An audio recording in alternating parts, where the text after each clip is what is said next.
Years ago, you and I talked about this some time ago. I was involved in the San Jose Jaycees. They had a big continuing project because we were bringing the trolleys back to San Jose.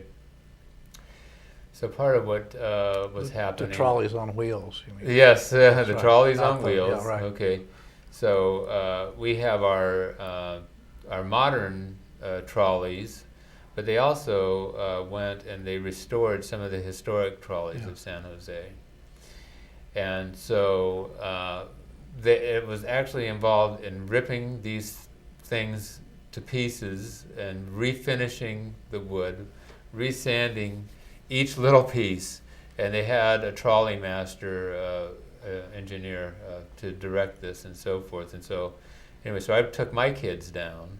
I said, now you sand this and so forth. And then when you see these trolleys running someday in San Jose, you'll remember that you helped to get this thing back on the street again. Yeah. So anyway, so to actually sort of participate in history, if you will, I think that's pretty awesome. Another thing that I've seen is I've studied sales letters of different organizations, and some of them have actually requested people to be volunteers to serve on their vacation, spend their vacation, for example, to go and work on an archaeological dig. And so again, you're having an opportunity to actually participate in this work. You're giving your time, giving your vacation, but it's a blast. Okay, so. Well, again, you're coming together with other people. Yeah. And so you're sharing your experience, and yes, it is very fulfilling, and you meet new people, and you have something in common Yes. while you're working on it, and I think it's a great idea. And there have been schools in the area, I know, that they've gotten volunteers, or churches that have gotten groups of kids together, teenagers, and they will go to Mexico or whatever, and they will go and build homes. Yeah. And these are just awesome things to do. Well, there are organizations that do nothing but that. I mean, that Yeah. you can join with and go Sure. places and Yeah. build homes. Yes. Yeah, and President Carter has been Yeah. actively involved with that. And we have a lot of local community service groups too. So we've got like Martha's Kitchen. Some people give up their Thanksgiving, To go down and work there. Go yes, down and work right, there. Yeah. Right. and so you can tell the kids, this is what we're doing for Thanksgiving. Right. I mean, that could be Right. something that you could think of. The Salvation Army. Public libraries desperately need volunteers to help with sorting books and videos and so forth and getting them out. Hospitals need volunteers. Docents at historic sites. So there are lots of opportunities for people. There are some clearinghouses that I found Oh. on the internet. So one of them, it was www.onebrick.org. Another one, www.rootsandsshoots.org. And another, www.smartvolunteer.org. So these are some places that people can look, particularly in our Bay Area here, and do a little looking. If you're looking for opportunities, you can find them. And also, we've had things in the newspaper. So the San Jose Mercury, I believe, each year they say, here's some people that need some help. Yeah. So make-a-wish type of a thing. And they also, though, have other things, of community service groups that need help. So these are different things that people can do. Okay. So there was a quote that you gave me one time, and maybe I can let you talk about it a little bit. People don't give money to causes, they give to people who have causes. So maybe you can expound on that a little bit. Well, it's I didn't make that up. Okay, I mean, I'm sure you stole it from somebody else. No, But that's been around for a long Okay. time, and it's a mantra in of those people in what we call development work. They're professional fundraisers, and okay.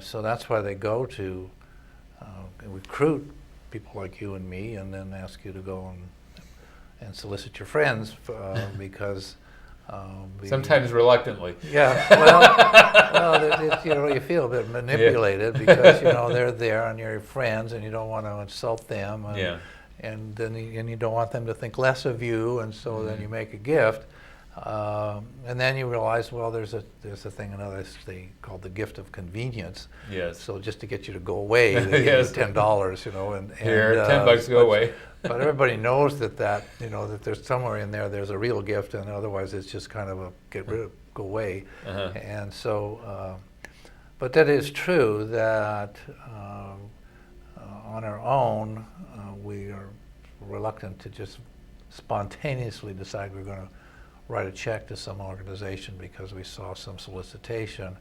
It's much more higher probability if somebody who's supporting that organization asks you to join in. It's not easy to do that. None of us, asking people for money is a hard thing to do, but it has its rewards too. But also then, I think a really big thing you can do is, you talk about sharing with your children, but also sharing with your friends. Yeah. Or your acquaintances or whatever. In other words, when you're talking about the things that you enjoy, if you can talk about these community activities that you really enjoy and you get so much personal benefit and satisfaction from, and share that experience and maybe invite for them to be involved. Well, that's certainly true. I know people invite all these walks for various things, and they make it a kind of an outing, a community outing, and so they share the good feelings. And there's just innumerable things out there but we don't see them because we're not looking for them. And if you're looking for them, you can find a lot of them, but there's this reticence to just pick up the opportunities and go out and do something. Well, we're getting down to the last couple of minutes related to this little discussion. So I think what I'll do is ask you maybe to share maybe some final words of wisdom, and if you can come up with some, and or thoughts related to this entire area that we're maybe to sum it up. Well, boy, that's a tall order. I've already given you all my. Feel pumped out. But I come back to the fact that particularly people that are over 60 are in a point in their life where the psychologists tell us that we're looking for our legacy. Their life makes sense. Did we make a contribution? What is it that we haven't done that we really wanted to do?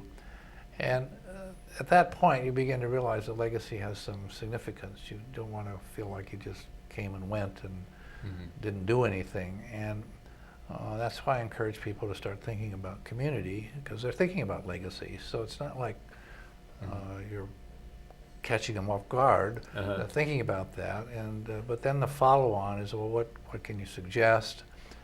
And you've come up with a bunch of suggestions here today.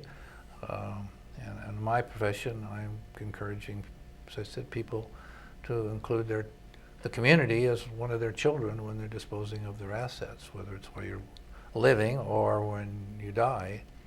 And if you tell your children that you're supporting your community in all these ways, the likelihood is that you're going to keep on supporting the community in those ways, and that maybe your children will follow suit. Okay. So, John, we got to wrap it up. Okay. All right. Thank you so much. Okay. It's such a pleasure having you here today. Thank you. Folks, it's the season for giving. So give generously. There's so many people that are in need these days, and you'll find that you'll get a lot of personal satisfaction in the process. And we'll see you next time on Financial Insider Weekly.